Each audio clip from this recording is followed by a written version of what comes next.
नमस्कार दोस्तों, स्वागत है आप सभी का super coaching IAS by textbook में। तो दोस्तों, रशिया ने इंडिया को इनवाइट किया है और इंडिया ने भी इंटरेस्ट एक्सप्रेस किया है व्लादिवोस्टॉक में एक सैटेलाइट सिटी डेवलप करने को लेकर। अब आप कहेंगे इसमें ऐसी क्या बड़ी बात है? दोस्तों, इसके मायने बड़े गहरे हैं। कारण बड़ा सिंपल है। व्लादिवोस्टॉक वो शहर है जिसके बारे में चाइना ने टाइम एंड अगेन, दो नॉट थ्रू ऑफिशियल रूट्स, लेकिन उन्हीं के ऑफिशियल्स ने अनऑफिशियली क्लेम किया है कि ये वो शहर है जो चाइनीज है, जो रशिया ने इलीगल तरीके से या फिर अनइक्वल ट्रीटी के द्वारा हथिया लिया था। और ये बात क्लियर है, जिससे चाइना आज भी इसे आउटर मंचूरिया रीजन का हिस्सा मानता है। जिससे एक बात क्लियर है, जिस दिन चाइना मजबूत होगा, रशिया कमजोर होगा, उस दिन चाइना इसको वापस क्लेम करेगा।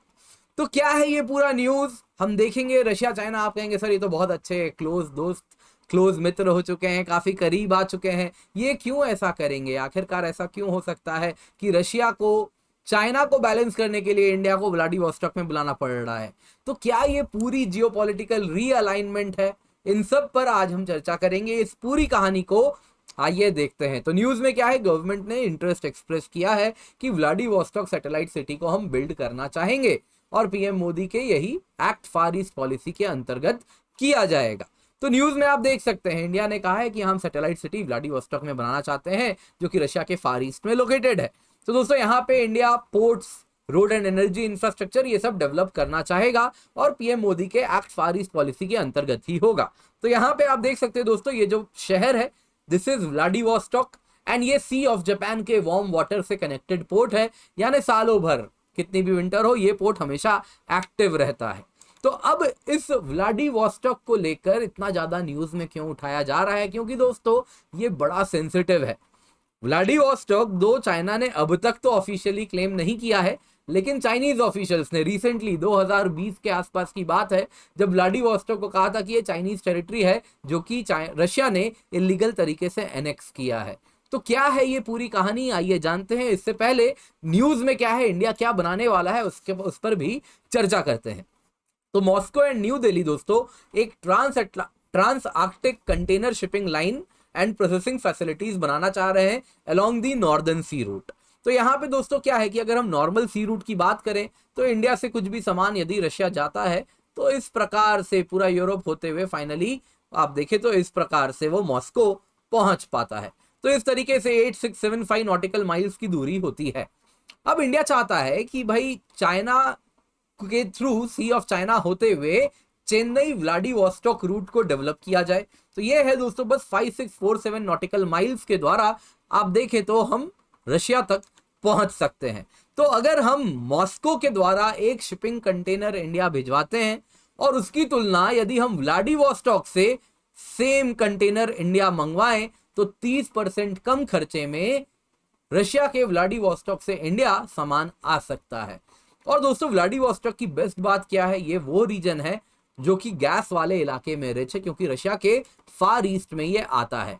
अब रशिया का फार ईस्ट कौन सा है दोस्तों इलाका, आपको बता देता हूं।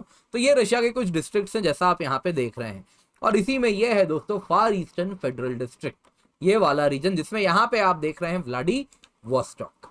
तो अब इसमें अगर आप देखें तो इंडिया का जो प्लान है वो इस प्रकार का है कि हम नॉर्दर्न सी रूट भी पैरेलली डेवलप करने में रशिया की मदद करें।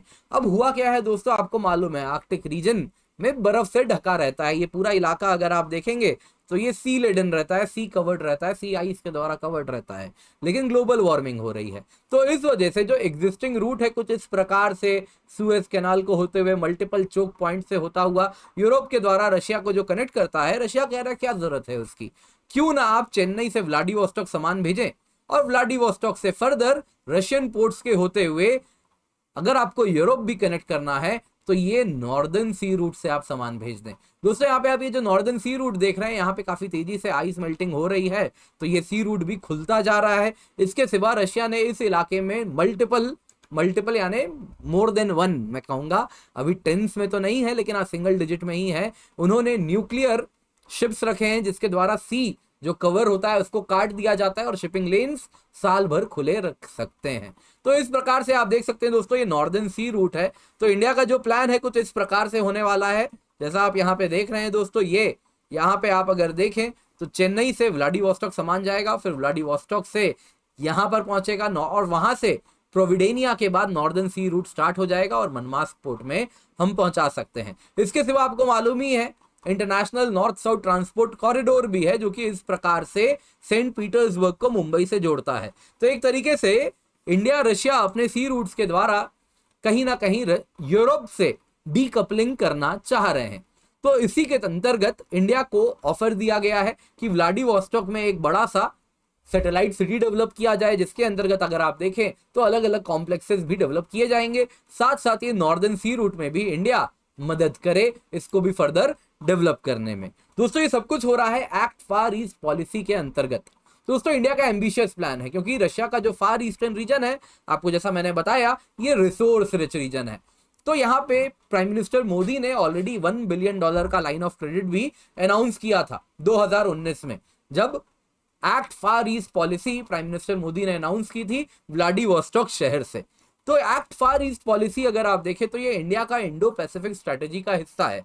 अब आप कहेंगे सर इंडो पैसिफिक में तो वेस्ट है ना, पर इंडिया तो इंडिपेंडेंट कंट्री है। India Indo Pacific strategy west के साथ तो रखा ही हुआ है, साथ साथ रशिया के साथ भी कंटिन्यू करना चाह रहा है, जिसमें रशिया का जो फार ईस्ट है वो की इमर्जिंग पिलर होगा इंडो रशियन पार्टनरशिप में भी और Indo Pacific and ASEAN strategy में भी। तो इसमें एनर्जी का बहुत बड़ा रोल होगा, क्योंकि रशिया अगर आप देखें तो इसके पास लार्जेस्ट नोन रिजर्व्स हैं नेचुरल गैस के, और ये सब रशिया के मोस्टली फार ईस्टर्न डिस्ट्रिक्ट में ही केंद्रित हैं। तो इंडिया का जो क्यूमुलेटिव ऑयल एंड गैस में इन्वेस्टमेंट है वो 15 बिलियन से ज्यादा इंडिया ने अकेले रशिया में किया है, जो बाई फार लार्जेस्ट डेस्टिनेशन है इंडिया के ओवरसीज इन्वेस्टमेंट को लेकर। तो आप समझ सकते हैं इंडिया की एनर्जी सिक्योरिटी के लिए India act far east policy कर रहा है, जिसमें व्लादिवोस्टॉक में वो जो सिटी बनाया जाएगा वो बहुत बड़ा रोल प्ले करेगा। तो अब सवाल उठता है, ये तो इंडिया ने इन्वेस्टमेंट किया, इतना इंपॉर्टेंट क्यों है, व्लादिवोस्टॉक को लेकर आप क्यों बार बार कह रहे हैं? तो यहां पे मैं आपको बताना चाहूंगा, रशिया दोस्तों इंडिया को लेकर चाइना को बैलेंस करना चाह रहा है। दोस्तों रशिया और चाइना की अगर हम बात करें ना, तो उनके trade and defence ties specially of late पिछले डिकेड की बात करें तो बहुत ज्यादा मजबूत हुए हैं, इसमें कोई डाउट नहीं है। पर दोस्तों यहाँ पे Russia and China are not formal allies. इनकी जो रिलेशनशिप है उसकी स्ट्रेंथ भी टाइम एंड अगेन क्वेश्चन की जाती है। कारण क्या है दोस्तों, अगर हम दोनों देशों की बात करें रशिया एंड चाइना, तो इनके बीच में जो रिश्ते हैं ना, ये रिश्तों में कुछ एक दूसरे को लेके कहीं ना कहीं वो अलायंस नहीं है, वो फोकस नहीं है। जो पूरा रिश्ता इनका बना हुआ है इस वक्त मजबूती का, वो इस वजह से है क्योंकि दोनों देश यूनाइटेड स्टेट्स के पावर को कम करना चाहते हैं, उसकी हेजेमनी को कहीं ना कहीं चैलेंज करना चाहते हैं, जो कि टाइम एंड अगेन हम सबको मालूम है आने वाले 30 साल में यूएस ऐसा पावर है, यूएस एक ऐसा पावर है जो कि सनसेट जिसका हो चुका है, जो कि धीरे धीरे कमजोर होता जाएगा। तो आने वाले दिनों में रशिया और चाइना का ये जो बॉन्डिंग है ये भी वापस से पहले की तरह एक्सपोज होने वाला है, ऐसा कहा जा रहा है। और इसके पीछे कारण भी बड़ा सिंपल है, इनका जो इतिहास है वो भी कोई बहुत बढ़िया इतिहास नहीं रहा है, तो बिटर हिस्ट्री है। तो इसमें अगर आप देखें तो इस बिटर हिस्ट्री के पीछे की कहानी है इनका बॉर्डर, बहुत बड़ा बॉर्डर ये शेयर करते हैं। और ये बॉर्डर भी अगर आप देखें तो इनके अगर मैं दोस्ती के इतिहास की बात करूं तो जब से कम्युनिस्ट पावर चाइना में आए थे तब से सोवियत यूनियन और चाइना में बीच स्टार्टिंग में काफी गहमा गहमी थी, काफी मित्रता थी। फिर धीरे धीरे कम्युनिस्ट आइडियोलॉजी के इम्प्लीमेंटेशन को लेकर दोनों देशों में डिसएग्रीमेंट्स होने शुरू हो गए, और डिसएग्रीमेंट्स बढ़ते गए 1960s तक आते आते सीनो सोवियत स्प्लिट देखने मिला, जिसमें बहुत बड़ा रोल 1969 में हुए बॉर्डर कन्फ्लिक्ट को जाता है। दोस्तों यहाँ पे मैंने आपको एक शहर दिखाया था व्लादिवोस्टॉक, इसी फार ईस्टर्न रीजन में। यहाँ पे आप देख रहे हैं ये एक शहर है खाबरावोस्क। इस नदी पे एक आइलैंड को लेकर रशिया और चाइना ने 1969 में मंथ्स लॉन्ग बॉर्डर कन्फ्लिक्ट भी किया था। इसी रीजन के यहाँ पे ये जो नदी है इसी के किनारे बसे हुए आइलैंड के लिए। अब यहाँ पे हालांकि ये बॉर्डर कन्फ्लिक्ट लंबे टाइम तक चलता रहा, दोनों देशों ने कहा हम जीत गए। फाइनली क्या होता है दोस्तों, अगर आप देखें तो ट्रिटीज आती हैं 2003-4 तक, आप देखें तो ये फाइनली सेटल हो जाता है एंड एसेंशियली रशिया को बहुत ज्यादा आइलैंड्स देना पड़ता है चाइना को। 2003-4 की ये कहानी है। पर दोस्तों यहाँ पे ये जो पूरा रीजन है ना, ये ऑलरेडी कहीं ना कहीं चाइना क्लेम करता है। दोस्तों ये जो व्लादिवोस्टॉक शहर है, यहाँ पे आप जो शहर देख रहे हैं दोस्तों, दिस इज व्लादिवोस्टॉक, ये देख रहे हैं आप।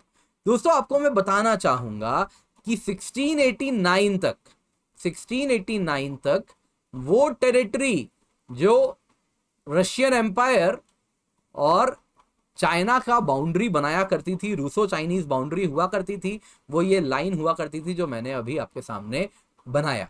फिर क्या होता है, चाइना में टर्मोइल आता है, स्पेशली जब वेस्टर्न पावर्स घुसते हैं तो ओपियम वॉर्स हमको देखने मिलता है।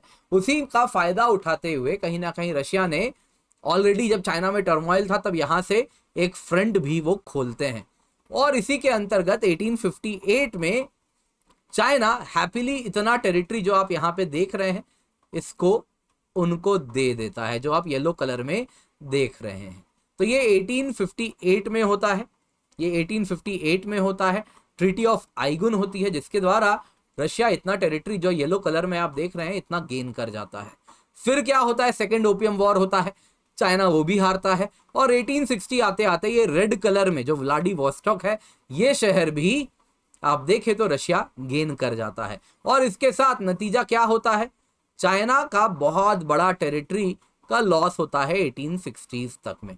और ये जो रीजन आज है जिसको मैंने अभी शेड किया, इसको आउटर मंचूरिया चाइना कहता है, क्योंकि ये तो क्या है, मंचूरिया प्रोविंस है आप देख रहे हैं यहाँ पे, तो इसको ये कहता है दिस इज आउटर मंचूरिया, जो चाइना का हिस्सा है, लेकिन इन सारे अनफेयर ट्रीटीज के द्वारा चाइना को ये गंवाना पड़ा। दोस्तों ये काफी स्ट्रेटेजिक रीजन है, आपको ये भी मैं बताना चाहूंगा, क्योंकि अगर आप मैप में देखें तो मैं जिन टेरिटरीज की बात कर रहा हूं ना, वो कौन से टेरिटरीज हैं, आप अगर देखें तो वो ये रीजन है जो रशिया क्लेम करके बैठा है। कुछ ये वाले रीजन्स हैं जो रशिया क्लेम करके बैठा हुआ है। आप देख रहे हैं ये इस टेरिटरी के द्वारा सी ऑफ जापान का एक्सेस था, किसके पास, चाइना के पास। तो सी ऑफ जापान का एक्सेस चाइना का बंद हो गया क्योंकि रशिया ने ये टेरिटरी एनेक्स कर लिया, और सी ऑफ जापान वाला एक्सेस खुलने से रशिया का ईस्टर्न पोर्ट भी साल भर के लिए एक्टिव हो गया यूजिंग व्लादिवोस्टॉक पोर्ट। वहीं China, Chinese sea of China तक ही केंद्रित रह गया। तो इस वजह से आप अगर देखें तो जियोपॉलिटिकली भी ये रीजन बड़ा इंपॉर्टेंट बताया जाता है। तो आज नहीं तो कल Russia knows it very well, China आएगा क्लेम करने, और उसी वक्त वो व्लादिवोस्टॉक शहर जो रशिया डेवलप करना चाह रहा है, और इस रीजन का सिग्निफिकेंस इंप्रूव होने वाला है, इंक्रीज होने वाला है जैसे ही ये सारे सी रूट्स एक्टिव हो जाएंगे। Chennai Vladivostok northern sea root, जिसमें व्लादिवोस्टॉक एक केंद्र बिंदु होने वाला होगा चाइना से, आसियान से, जो इमर्जिंग पावर्स हैं 21वीं सदी के जो इमर्जिंग पावर्स होंगे, इंडिया, बेसिकली एशियन रीजन जो कि वर्ल्ड ओवर ट्रेड करने वाला है यूरोप से, उसके लिए यही रूट होने वाला है जहां से सामान जाएगा। तो उसमें व्लादिवोस्टॉक बड़ा सिग्निफिकेंट होगा, और तब चाइना चाहेगा कि वापस से ये जो अपना पुराना इतिहास है इन पन्नों को वो टटोलेगा और फिर कहेगा कि देखो आउटर मंचूरिया मेरा है, लौटा दो। और उस वक्त रशिया अभी से उसको फोर्स ही कर रहा है, और उसी को ध्यान में रखते हुए इंडिया को यहां पर लाना चाह रहा है कि कल को चाइना जब क्लेम करे इसको तो India also has something to lose, क्योंकि इंडियन इन्वेस्टमेंट है, इंडियन कंपनीज होंगी जो यहाँ पे इन्वेस्ट करके काम कर रही हैं, इस सिटी को डेवलप कर रही हैं। तो इसमें कहीं ना कहीं इंडिया एंड रशिया फ्यूचर में they have something to look forward to, एक अलायंस मजबूत हो सके। और इस तरीके से कहीं ना कहीं जैसे आप समझ सकते हैं इंडो पैसिफिक पॉलिसी इंडिया और वेस्ट कर रहा है जो कि कहीं ना कहीं चाइना पे केंद्रित है, वैसे ही ये व्लादिवोस्टॉक का जो इन्वेस्टमेंट होगा वो भी एक तरीके से अगर आप देखें तो चाइना सेंटर्ड हो सकता है, क्योंकि दोनों कंट्रीज जानते हैं चाइना से फ्यूचर में उनकी बनने नहीं वाली है। पास्ट भी यही रहा है, फ्यूचर भी यही रहेगा, एटलीस्ट जब तक कम्युनिस्ट पार्टी चाइना में है। दोस्तों उम्मीद करता हूं आज की क्लास आपको पसंद आई होगी, काफी कुछ सीखने मिला होगा, तो लाइक जरूर कीजिएगा। आप मुझसे मेरे टेलीग्राम चैनल पर जुड़ सकते हैं। आखिरी मौका सेल हम रन कर रहे हैं, मेक श्योर 20,999 में 18 महीने की सब्सक्रिप्शन आपको मिल रही है, इसका फायदा उठाएं। 1 लाख रुपए की कैश प्राइज भी मिल सकती है अगर आप सब्सक्रिप्शन 1 साल या उससे अधिक की लेते हैं, 31 मार्च के पहले लेते हैं और प्रीलिम्स 2023 क्लियर करते हैं। इसके सिवा अगर आप टेक्स्ट बुक पास यूजर हैं तो अंतिम अवसर सेल है। 224 रुपए में 2 साल के आपको टेक्स्ट बुक पास मिलता है, जिसमें MCQs, मॉक टेस्ट अनलिमिटेड मिलते हैं। आप बहुत कुछ दे सकते हैं, बहुत सारे क्वेश्चंस हैं, सारे एग्जाम्स के मॉक टेस्ट वगैरह आपको ओपन हो जाएंगे, तो इसका फायदा जरूर उठाएं।